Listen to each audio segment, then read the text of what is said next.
Chez Bus, notre priorité est la sécurité.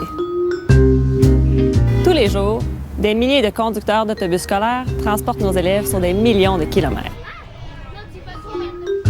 L'entretien et l'inspection des véhicules scolaires sont primordiaux. Voilà pourquoi nous exigeons que nos conducteurs inspectent leurs véhicules à tous les jours avant de prendre la route. La ronde de sécurité permet de vérifier plusieurs éléments d'un autobus. Elle devient simple et rapide dès qu'on en fait une habitude.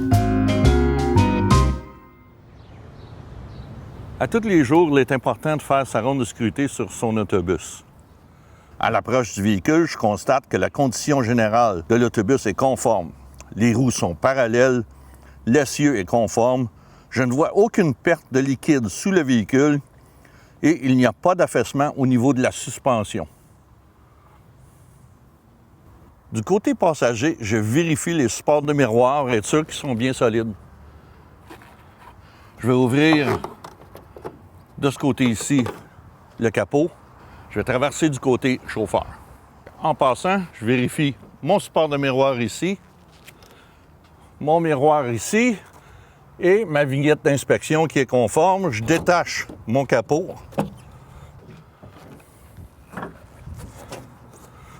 Je procède à l'inspection du moteur. J'aime commencer de haut en bas. Donc, en haut, le niveau d'huile à servo-frein est conforme. Mes courroies sont en bon état. La colonne de direction et le boîtier sont bien fixés. En bas, on voit que le longeron, la traverse sont en bon état. Au niveau de la suspension, mon ancrage de suspension est conforme. Mes lames, mes brides de fixation, mes jumelles sont tous conformes. Mon amortisseur est en bon état. Ma canalisation pour le système de freinage ne présente aucun gonflement, aucune coulisse, donc elle est conforme. Ma jante intérieure est en bon état. Flanc intérieur de la roue conforme. La semelle et les rainures du pneu sont libres de toute matière étrangère qui pourrait causer une crevaison, couper ou user le pneu au point de voir la ceinture d'acier. Le flanc extérieur est en bon état. La jante extérieure ne présente aucune fissure ou autre dommage. Les indicateurs de roue sont tous dans la bonne direction. Le moyeu ne coule pas et ne présente aucun dommage. La valve à air est conforme et j'entends aucune perte d'air. Il n'y a pas de dégonflement et le pneu ne touche aucune partie fixe du véhicule. Je vais passer du côté passager du véhicule. D'ici, je peux voir le niveau du liquide à servo-direction. Conforme. Le réservoir lave-glace est rempli. Plus bas, le longeron, la traverse, l'amortisseur sont conformes. Les ancrages, brides de fixation, jumelles et lames de suspension sont bien fixés et ne présentent aucune défectuosité. Ma canalisation pour le système de freinage présente aucun gonflement, aucune coulisse, donc elle est conforme. La jante intérieure est en bonne condition. Je vérifie le flanc intérieur de la roue, il est conforme.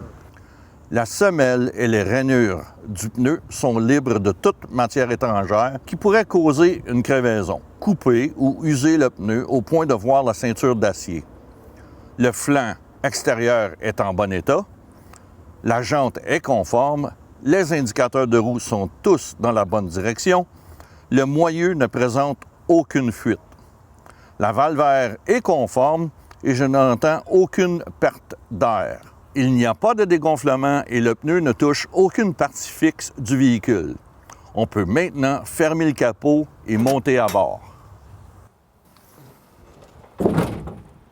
Ne pas oublier de bien sécuriser son capot après son inspection des deux côtés. On est prêt pour monter à bord pour continuer l'intérieur.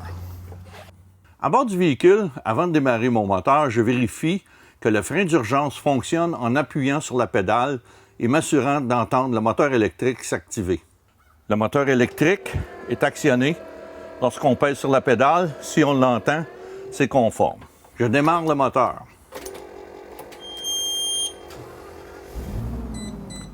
On s'assure que les témoins de frein de service et de frein à main s'allument et s'éteignent comme ils doivent lors du démarrage. J'allume maintenant mes lumières intérieures et mes phares extérieurs, ce qui activera aussi ma lumière rouge de la sortie d'urgence arrière. Avec l'interrupteur lumière totale, j'active une série de lumières pour vérifier leur fonctionnement. Cela inclut les 2 feux de croisement, les feux de position, les clignotants, l'éclairage de sécurité et l'accès des passagers. Et maintenant, je procède à la vérification à l'extérieur du véhicule.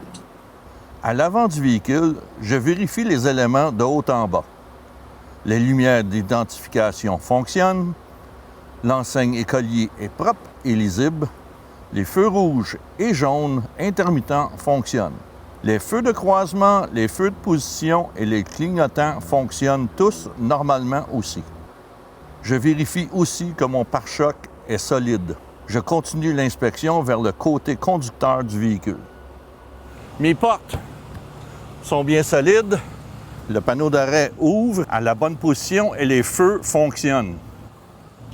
Les réflecteurs et les lumières de gabarit sont en bon état. Je regarde dessous le véhicule. Le longeron et les traverses sont conformes. On peut voir aussi d'ici qu'il n'y a aucune matière étrangère entre les 2 pneus. Je regarde la suspension arrière. Les ancrages et les lames de suspension ne présentent aucune défectuosité. L'amortisseur est en bon état. On peut voir que c'est une suspension à l'air. Je n'entends aucune fuite d'air et le ballon n'est pas endommagé, donc conforme.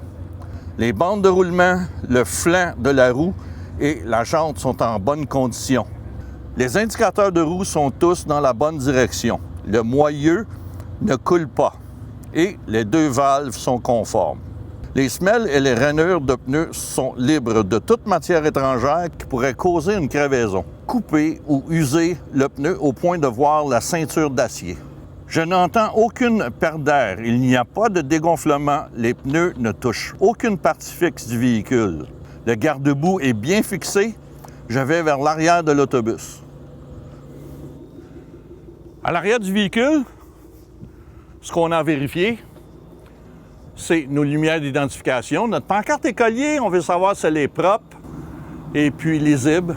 Les intermittents rouges et jaunes, tout fonctionne. Les feux de frein et de position, les clignotants et les feux de recul fonctionnent et les réflecteurs sont conformes. Je vérifie ma lumière pour la plaque, mon alarme sonore pour la porte, mes 3 triangles sont présents. Je vérifie l'étanchéité de ma porte. Mon pare-choc est solide et mon tuyau d'échappement est aussi solide. Maintenant, on peut passer du côté passager du véhicule. Donc, mes lumières de gabarit, mes réflecteurs, ça fonctionne, tout est présent. Je vérifie mon réservoir. Aucune fuite liquide ou d'odeur qui nous parvient du réservoir. Je vérifie mon bouchon, il est présent, il est bien solide. Je vérifie, comme je l'ai fait de l'autre côté, la suspension à l'air ne présente aucune fuite, le ballon est en bon état, l'amortisseur est en bon état aussi, conforme. Les ancrages et lames de suspension ne présentent aucune défectuosité. Les bandes de roulement, le flanc de la roue et la jante sont en bonne condition. Les indicateurs de roue sont tous dans la bonne direction. Le moyeu ne coule pas et les 2 valves sont conformes. Les semelles et les rainures de pneus sont libres de toute matière étrangère qui pourrait causer une crevaison. Couper ou user le pneu au point de voir la ceinture d'acier. Je n'entends aucune perte d'air, il n'y a pas de dégonflement et les pneus ne touchent aucune partie fixe du véhicule. Au milieu de l'autobus, on va se pencher, on va regarder le longeron et les traverses. Tout est conforme.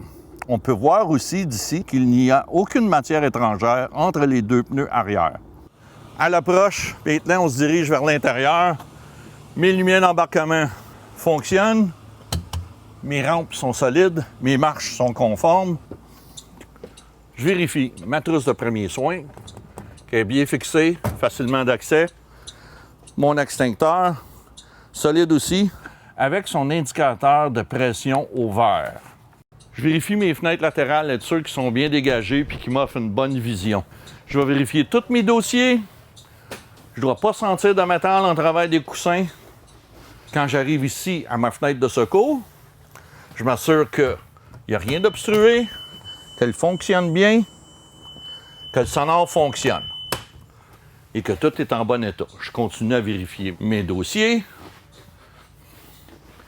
Quand j'arrive en arrière, on vérifie que la lumière pour la porte de sortie d'urgence fonctionne. Maintenant, je vais vérifier, m'assurer que mes sièges ne se lèvent pas. Je vérifie en même temps que le plancher est en bon état, ne présente aucun danger pour les usagers, ni de trous pouvant laisser pénétrer des gaz venant du système d'échappement. Je vérifie ma fenêtre de secours. Le sonore fonctionne, pas obstrué. Je continue. Je dois vérifier tous les bancs. Je reprends mon banc du conducteur. Je commence toujours par vérifier les éléments plus loin en me rapprochant vers mon poste de conduite. Donc, je vérifie mes convexes. Ils ne sont pas ternis, ils ne sont pas craqués, sont en bonne condition. Mes miroirs latérales sont aussi en bonne condition. Mon pare-brise, aucune brisure, aucune fissure, tout est beau, il offre une bonne vision. Mes essuie-glaces fonctionnent des deux côtés, ainsi que mon lave-glace fonctionne des deux côtés, donc conforme. Maintenant, je vais vérifier ma soufflerie. Je vais sentir à l'avant, effectivement, c'est conforme, ça fonctionne.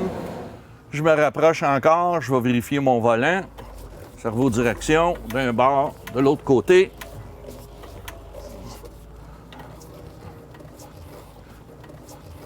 Mon volant est solide, mon klaxon fonctionne. Maintenant, je vais vérifier mes freins. La première étape, c'est l'étanchéité du système. Donc, je mets mon pied sur la pédale et puis je compte jusqu'à 10. 1, 2, 3, 4, 5, 6, 7, 8, 9, 10. Donc, la pédale n'est pas descendue au plancher conforme. La prochaine étape, on vérifie le frein de stationnement. Avec le frein activé et l'autobus en marche, j'appuie sur l'accélérateur pour atteindre environ 1000 tours minute. Le frein de stationnement retient le véhicule, la pédale d'accélérateur revient en position, le moteur ne s'emballe pas, donc tout est conforme à ce niveau-là. Je relâche le frein de stationnement et confirme que le témoin lumineux s'est éteint. Maintenant, j'avance d'environ 5 pieds pour confirmer que le frein de stationnement relâche l'autobus. On va resécuriser le véhicule. Et puis maintenant, on va vérifier que notre siège est bien ajusté. On va mettre notre ceinture. Il me reste juste à remplir mon rapport de sécurité pour être conforme pour la route. Comme vous avez vu, la ronde de sécurité est simple, mais aussi très importante pour assurer la sécurité de nos enfants et celle de tous les usagers de la route. Voilà pourquoi il faut la faire avec rigueur à tous les jours. Pour plus d'informations sur la ronde de sécurité ou pour valider votre façon de faire, consultez les ressources à votre disposition. Bonne ronde et bonne route!